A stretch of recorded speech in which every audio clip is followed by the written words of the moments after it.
Assalamualaikum warahmatullahi wabarakatuh. Apa kabar Bapak Ibu? Baiklah, pada pertemuan kali ini kita melaksanakan kegiatan Diklat jarak jauh, Diklat teknis substantif pengelolaan penilaian pembelajaran bagi guru-guru MTS se-Provinsi Sumatera Utara. Pada video pembelajaran kita pada kesempatan kali ini kita akan membahas tentang KKM, yang mana KKM itu adalah salah satu yang harus kita pahami di dalam proses pembelajaran. Baiklah Bapak Ibu sekalian, untuk selanjutnya mari kita simak video pembelajaran kita kali ini dengan materi KKM kriteria ketuntasan minimal. Oke, baik. Kita lanjut. Diklat teknis substantif pengelolaan penilaian pembelajaran oleh Rosyadi Nasution, MPD Widya Iswara, Balai Diklat Keagamaan Medan.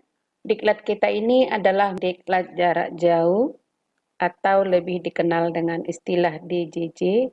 Dasar hukum 1 Permendikbud nomor 37 tahun 2018 tentang perubahan atas Permendikbud tahun 2016 nomor 24 tentang KI dan KD pelajaran pada kurikulum 2013 pada pendidikan dasar dan pendidikan menengah. Yang kedua, Permendikbud nomor 4 tahun 2018 tentang penilaian hasil belajar. Yang ketiga, Permendikbud nomor 23 tahun 2016 tentang standar penilaian pendidikan. Nomor 4, KMA 183 tahun 2019 tentang kurikulum PAI dan bahasa Arab pada madrasah. Yang nomor 5, Kepdirjen Pendis nomor 5162 tahun 2018 tentang petunjuk teknis penilaian hasil belajar pada madrasah sanawiyah. Bapak Ibu, karena diklat kita ini adalah diklat guru-guru MTS, maka untuk guru yang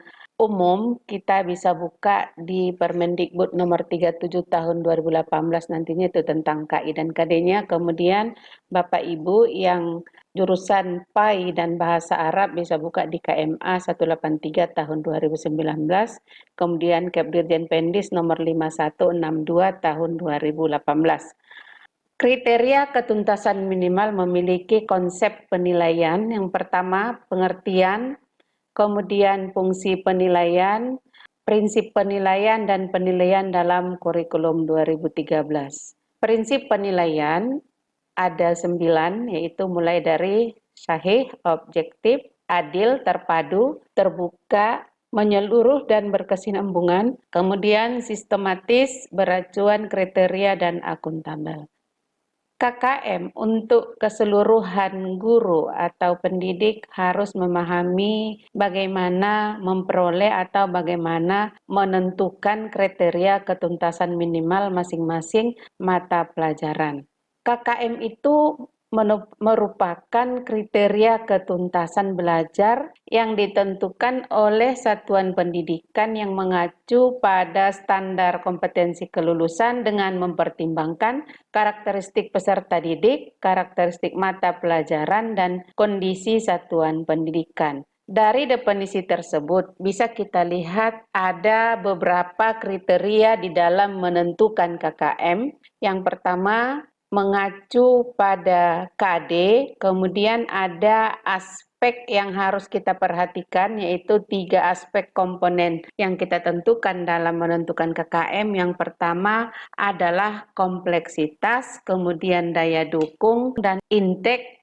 Ketiga aspek ini adalah penentu bagaimana kita memperoleh KKM. Kemudian KKM mata pelajaran boleh sama dan boleh tidak sama. Kemudian prosedur penentuan KKM, 1. Menghitung jumlah KD setiap mata pelajaran masing-masing tingkat kelas dalam 1 tahun pelajaran. Bapak Ibu, untuk menghitung KD setiap mapel pada masing-masing tingkat kelas dalam 1 tahun pelajaran, Bapak Ibu yang jurusan umum tadi itu sudah saya kemukakan tadi di awal, itu kita buka di Permendikbud nomor 37 tahun 2018.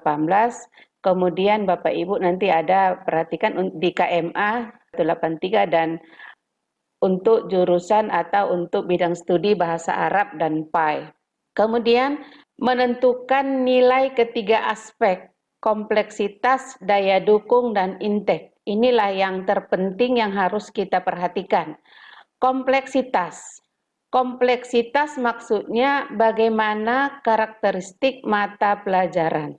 Tingkat kesulitan dari masing-masing mata pelajaran bisa ditetapkan oleh MGMP tingkat madrasah, kemudian memperhatikan hasil analisis jumlah KD dan kedalaman KD. Ini yang harus betul-betul Bapak Ibu perhatikan. Kemudian keluasan KD perlu tidaknya pengetahuan prasyarat. Maksudnya pengetahuan prasyarat di sini perlu tidaknya materi yang bisa mendukung materi inti. Kemudian yang kedua, daya dukung atau kondisi satuan pendidikan. Yang pertama, kita perhatikan kompetensi pendidik, misalnya dilihat dari nilai UKG dari pendidik, kemudian jumlah peserta didik dalam satu kelas. Yang ketiga, bagaimana predikat akreditasi madrasah. Yang keempat, kelayakan sarana prasarana madrasah yang mendukung pembelajaran masing-masing KD dalam setiap kegiatan pembelajaran. Yang ketiga, intake atau karakteristik peserta didik. Untuk intake, khususnya di kelas 7, memperhatikan rata-rata nilai rapot MI atau SD, nilai ujian sekolah MI atau SD, atau nilai hasil seleksi masuk di jenjang MTS. Khusus untuk kelas 8 dan kelas 9, memperhatikan rata-rata nilai rapot semester sebelumnya. Setelah kita perhatikan 3 aspek tadi Bapak Ibu, kita lanjut pada penentuan kriteria dan skala penilaian penetapan KKM. Ini bisa disepakati oleh guru mata pelajaran. Contoh dari kriteria dan skala KKM Bapak Ibu, kompleksitas misalkan aspek yang dianalisis, kriteria dan skala penilaian lebih kecil 65 untuk tinggi, sedang 65 sampai 79, rendah 80 sampai 100. Untuk aspek yang dianalisis daya dukung, tinggi 80 sampai 100, sedang 65 sampai 79, rendah lebih kecil 65. Khususnya untuk intake peserta didik, tinggi 80 sampai 100, sedang 65 sampai 79, rendah lebih kecil 65. Kemudian Bapak Ibu misalkan untuk menentukan KKM per KD, kita misalkan ada aspek kompleksitas mendapat nilai 70, aspek daya dukung mendapat nilai 90, aspek intake mendapat nilai 65, maka 70 ditambah 90 ditambah 65 dibagi 3, diperoleh 75. Bapak Ibu, kenapa dibagi 3? Karena jumlah aspek yang dinilai ada 3, yaitu kompleksitas, daya dukung, dan intake. Kemudian Bapak Ibu, kriteria penskoran untuk yang aspek yang dinilai sama, ada menggunakan nilai satuan 1, 2, 3 sama dengan yang puluhan, maka jika dimasukkan 1 ditambah 3 untuk tambah 2 untuk kriteria penilaian penentuan skala, kompleksitas tinggi, daya dukung tinggi, dan intake peserta sedang, maka 1 tambah 3 tambah 2 dibagi 9. Ini dibagi 9 karena total antara kompleksitas, daya dukung, dan intake ketiga-tiganya maksimalnya adalah 3, 3, 3, jadi totalnya 9. Maka 1 tambah 3 tambah 2 dibagi 9 dikali 100, maka diperoleh 66,7. Karena KKM itu adalah bilangan bulat, maka dibulatkan menjadi 67. Masing-masing KD sudah kita peroleh. Setiap KD maka masukkanlah hasil dari KD ke KKM Mapel dengan menggunakan rumus jumlah total KKM per KD per jumlah total KD. Ini nanti akan kita kerjakan di LK yang akan saya bagikan nanti di kelas. Kemudian Bapak Ibu, model KKM bisa lebih dari 1 KKM dan boleh 1 KKM. Satuan pendidikan atau madrasah dapat memilih satu dari model KKM tersebut. KKM yang lebih dari 1 KKM, satuan pendidikan dapat memilih mata pelajaran yang memiliki KKM yang berbeda. Contoh, KKM IPA 64, KKM Matematika 60, KKM Bahasa Indonesia 75. Atau bisa juga berdasarkan rumpun mapel. Rumpun MIPA atau Matematika dan IPA memiliki KKM 70, rumpun bahasa memiliki KKM 75, rumpun sosial memiliki KKM 80. KKM berbeda setiap mapel. Satuan pendidikan yang memiliki KKM yang berbeda dalam setiap mapel memiliki konsekuensi munculnya interval dan nilai predikat yang berbeda. Contoh, kita perhatikan ilustrasi yang saya buat. KKM Bahasa Indonesia 75. Nilai C cukup dimulai dari 75. Kemudian predikat di atas cukup adalah sangat baik dan baik. Sementara bagaimana kita mencari intervalnya, panjang interval nilai untuk mata pelajaran bahasa Indonesia dapat ditentukan dengan cara nilai maksimum dikurang nilai KKM bagi 3. 100 maksimumnya dikurang karena tadi 75 KKM-nya, 100 dikurang 75 dibagi 3 sama dengan 8,3 sehingga panjang interval untuk setiap predikat 8 atau 9. Karena panjang interval 8 atau 9 maka ada 4 macam predikat dimulai dari A sangat baik, B baik, C cukup, D kurang. Maka interval dari predikatnya bahasa Indonesia adalah, kita lihat intervalnya lebih kecil 75, itu predikatnya D kurang. Kemudian 75 sampai 83 predikatnya C cukup. Kemudian interval 84 sampai 92 B baik, 93 sampai 100 sangat baik. Maka KKM mata pelajaran matematika nilai cukup itu dimulai dari 60. Nilai intervalnya 100 dikurang 60 dibagi 3 sama dengan 13,3. Maka panjang interval 13 atau 14.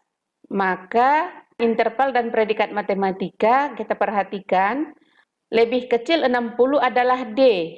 60 sampai 73 adalah C, cukup. 74 sampai 87 B atau baik, 88 sampai 100 adalah sangat baik. Sehingga berbeda antara yang 75 dengan yang KKM 60.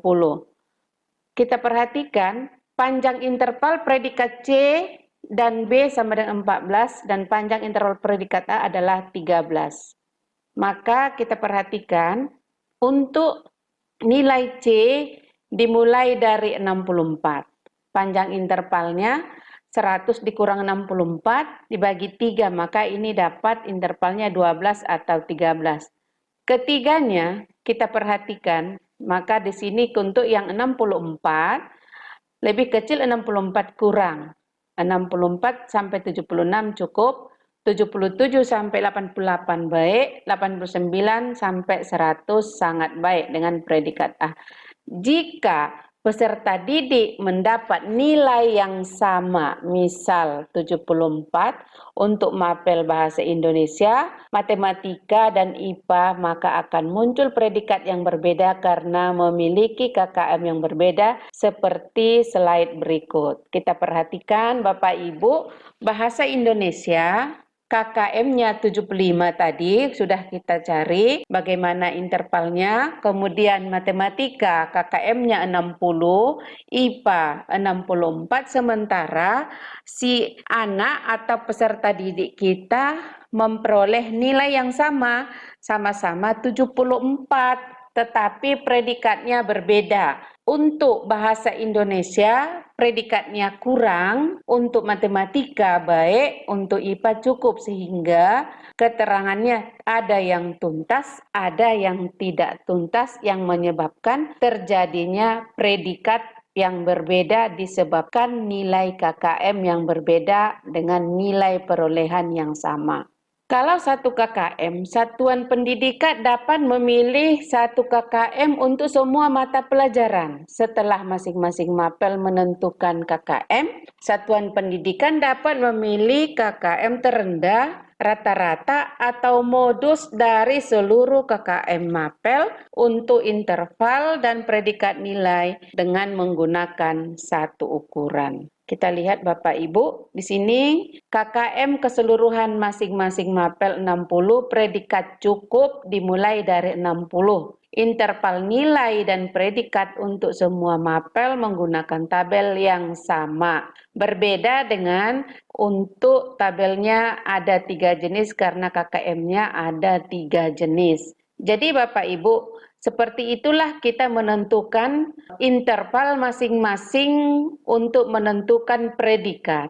Untuk lebih jelasnya Bapak Ibu, kita akan latihan nanti menyelesaikan penetapan atau menentukan kriteria ketuntasan minimal atau menentukan KKM di LK yang sudah kita sediakan. Ini sebagai contoh Bapak Ibu, di sini sudah saya buat lembar kerja kita. Silakan nanti Bapak Ibu tuliskan di sini identitasnya. Kemudian Bapak Ibu, kompetensi dasar dan indikator pencapaian kompetensi. Kompetensi dasar Bapak Ibu silakan Bapak Ibu buka nanti di Permendikbud nomor 37 tahun 2018, kemudian di KMA Bapak Ibu buka di situ, kemudian mana KD yang Bapak Ibu butuhkan, kopikan di kolom KD. Pada kolom KD silakan nanti Bapak Ibu kembangkan analisa dari KD menjadi materi. Dari materi itu nanti Bapak Ibu kembangkan menjadi indikator pencapaian kompetensi atau IPK. Bapak Ibu, IPK itu adalah indikator pencapaian kompetensi di mana IPK itu merupakan pengembangan dari kompetensi dasar. Kompetensi dasar itulah yang harus kita kembangkan menurut Bapak Ibu sesuai dengan yang ada di KD, apa yang akan diamanahkan atau apa yang akan disampaikan dari KD itu supaya sampai kepada peserta didik. Maka Ibu tuliskan atau Bapak tuliskanlah IPK-nya dengan menggunakan kata-kata operasional atau KKO Anderson. Silakan Bapak Ibu isikan nanti, kemudian kita nanti akan masukkan satu-satu nanti nilai di kompleksitas daya dukung indeksnya, kemudian akan kita peroleh nanti. Di sini ada saya kasih contohnya Bapak Ibu seperti ini, bahwasanya KD sudah kita ambil dari Permendikbud, kemudian di sini saya ambil 3.1 khusus untuk matematika, kemudian materinya operasi bilangan berpangkat, IPK-nya 1, 2, ada 2, boleh lebih Bapak Ibu, silakan Bapak Ibu kembangkan. Kemudian IPK ini merupakan pengembangan dari KD tadi, silakan bukan hanya 2 Bapak Ibu IPK-nya, silakan tergantung kedalaman dan keluasan materi, minimal 2, boleh 3, boleh 5, silakan Bapak Ibu isi di sini. sehingga kompleksitas Bapak Ibu, kompleksitas kita isi, kemudian daya dukung kita isi, kemudian intake kita isi, kemudian kita jumlahkan, maka dapatlah KKM indikator, jumlahkan keseluruhan total KKM indikator, jadilah KKM dari materi KKM KD. Total keseluruhan KKM KD dibagi jumlah KD, maka dapatlah namanya KKM Mapel Bapak Ibu. Oke Bapak Ibu, itu saja yang bisa saya sampaikan. Untuk lebih jelasnya nanti bisa kita diskusi live chat nanti di jadwal yang sudah ditetapkan, kemudian kita penguatannya nanti bisa di kelas, yang mana yang kurang jelas kita bisa diskusikan. Demikian saja Bapak Ibu untuk materi KKM yang singkat ini dalam video pembelajaran kita. Demikian saja. Assalamualaikum warahmatullahi wabarakatuh.